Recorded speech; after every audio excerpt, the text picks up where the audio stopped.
Hi, my name's TC Newlin. Today I'd like to talk a little bit about how the Social Security Administration qualifies people for disability benefits. Really, the best way to do this is look at it as a two-part test. The first part is the non-medical eligibility requirements, and the second part would be the medical eligibility requirements. The non-medical eligibility requirements are separate for SSDI, Social Security Disability Insurance, and SSI, Supplemental Security Income. The SSDI eligibility requirements consist of what are called work credits. In order to be eligible for the system, you have to pay into it. It's like an insurance policy. As you pay the premiums, you eventually become insured under the SSDI program. What these require is payments from your earnings, and the amount required to get a work credit is $1,470. You can accumulate up to 4 credits per year, and generally speaking, you need to have 40 credits in total to be eligible for SSDI. Of those 40 credits, half or 20 need to be accumulated in the previous 10 years. So really what it requires is that you have worked for 10 years. 5 of those 10 need to have occurred in the last 10 years. Those that I said generally earlier when I was talking about the work credit requirement, because for younger individuals who could not have worked for the last or accumulated 10 years worth of work credits, the requirement is smaller. The SSI non-medical eligibility requirements, SSI is a needs-based program. It's like food stamps. In order to be eligible for SSI, you need to have a financial need for it. The need, generally speaking, is that you have to have income or assets of less than $2,000 for an individual, $3,000 for a couple. If you meet those non-medical eligibility requirements, then what will happen is Social Security will send your claim to DDS, Disability Determination Services, and DDS will make the initial and reconsideration determinations as to whether or not you meet the medical eligibility requirements. The definition of disability requires someone to have an ailment that is so severe that it keeps an individual from being able to work to accomplish substantial gainful activity.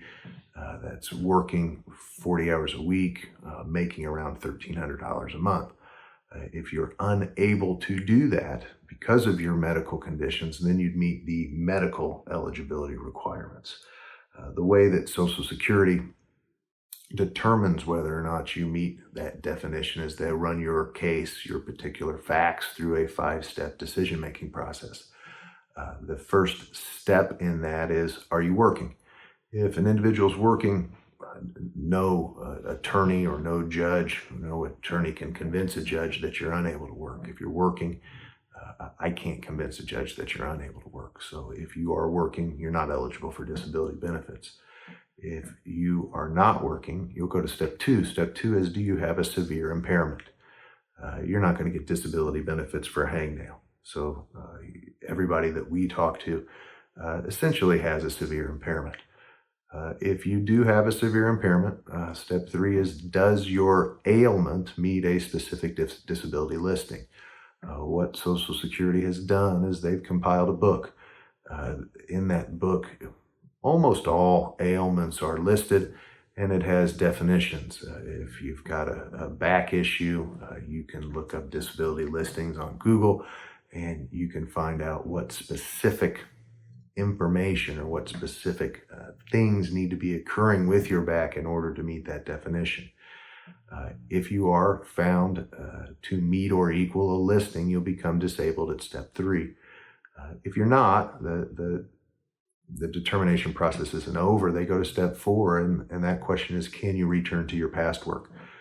If you are capable of performing your past work, then disability, Social Security is going to say you're not disabled.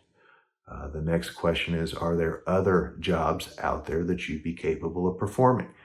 And that definition that we talked about earlier is an inability to do any work, not just your past work, it's any work.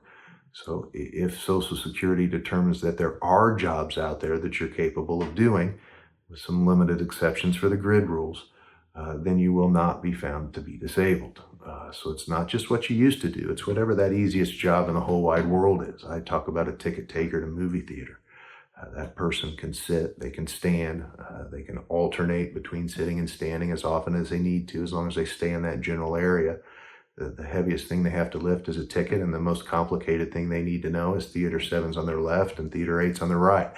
What would keep you from doing a job like that 8 hours a day, 5 days a week?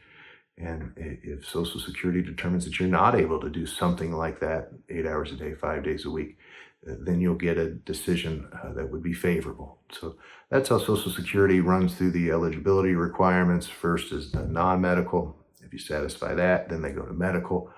Under that medical question, they'll run it through the 5-step process. If you have any questions, please feel free to reach out to us. Thank you.